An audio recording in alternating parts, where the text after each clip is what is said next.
Okay.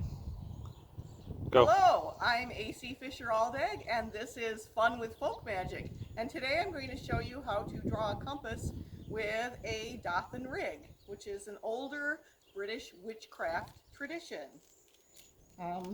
Robert Cochrane took certain aspects of Cornish folk magic traditions, including their use of ritual tools. Folk magic in traditional British witchcraft often doesn't use casting a circle or invoking the elements or directions. So this is a way to create sanctified or protected space, or liminal space, and it's called drawing the compass rather than casting a circle. It uses tools called a doth and a rig. This is the doth, or a peg, and this is the rig, or a rope. And it's usually, the wooden peg is made of oak or whitethorn or hazel, or it could be a tent stake. This is just a piece of firewood that I kind of made into a point. The cord, which is called a rig, are usually made from natural fibers like hemp or cotton or jute. This is something I got at the hardware store. It's 11 feet long total. Sorry, I'm having to consult my notes so I don't ramble or forget things. So there's 1 foot leeway at each end, 1 foot to tie to the doth and 1 foot to hold in your hand, and then it makes a perfect 9-foot circle. So what you're supposed to do is attach the rig to the doth, hold it in your hand, and you drive the peg into the ground using 3 strokes. So I'm going to do that. If I don't fall in the 3 foot of snow we have out here.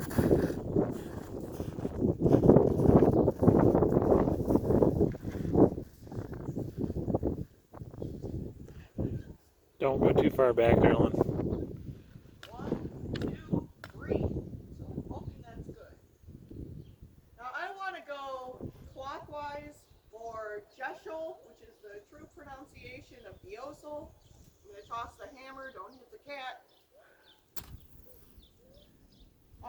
To invoke, I want to go clockwise, also known as Diosel or Jeshel, or sunwise. And to banish, I would want to go left or Widdershins or rain gates or anti-clockwise or northwise. So go here to the east. And again, I'm going to walk clockwise and not run into my tree to make a perfect 9-foot circle.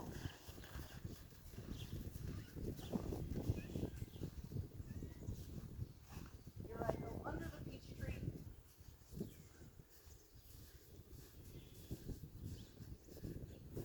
So I've made just about a perfect circle here. It should be 9 foot in, what is it, diameter or circumference? It's 9-foot radius. It's 18 feet diameter.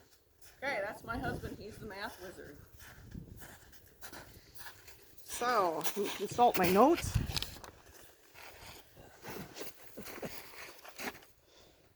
All right, that's it for a sacred space. It's considered a liminal place between this world and the next in which to work magic. And it creates a barrier to keep participants safe from baneful entities. Now, first I'm going to set down my besom and my sickle in the east. And these are tools that represent hearth and home, or the workspace. And crossing over it is an equivalent of swearing an oath. And then Dave is going to set up our stang in the north. You guys can have fun watching me stumble through the snow. And I gotta walk all the way around, clockwise, Diosel, Jeshel.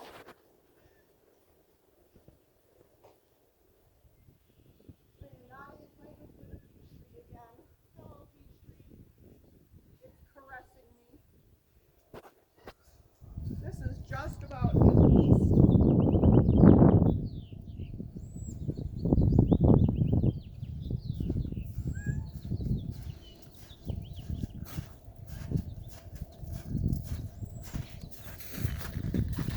And here's my hammer. Then I'm going to have Dave take the stang. Sorry, I hope I'm not giving everybody vertigo by moving this around so much. Dave is going to take the stang. I'll have you stand over there so I can get a really good image of the stang. The stang is a staff with antlers on top. It's also called a moon rake, an urmula, lots of other names. It's just a staff with an antler on top and other symbolic items to attract things, which is called sympathetic magic. And this is another tool of traditional Cornish witchcraft. You go in the in the east, and step across the ritual tools.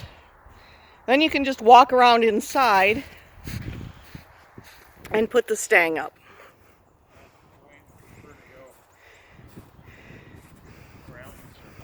Okay, watch out for that peach tree. It's overly friendly. And the peach tree is where you're going to place the stang. This would create magical energy. It would invoke the entity, the folk entity, that's similar to Carnunos, called the buka, or the buck. It's the woodland spirit. And also energies would arise from the antlers and spread upward and open up like an umbrella to kind of make a sacred space or a ritual space within the sacred compass, the place in which to work our magic and be safe. And I'm going to hand that back off to Dave and get my script again so I remember what I'm saying.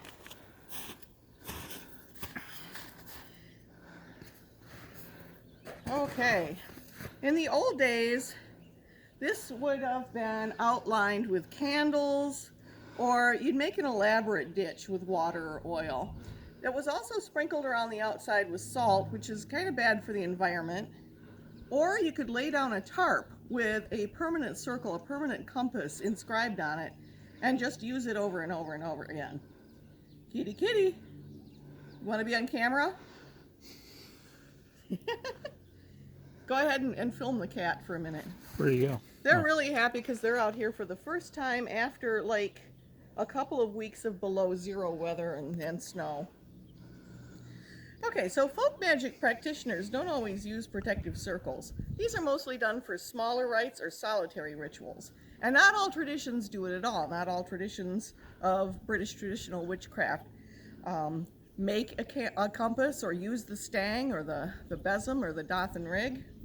And in British traditional folk magic or folkloric ritual, they often don't, because when we're doing a folk play or a ritual procession, you really can't.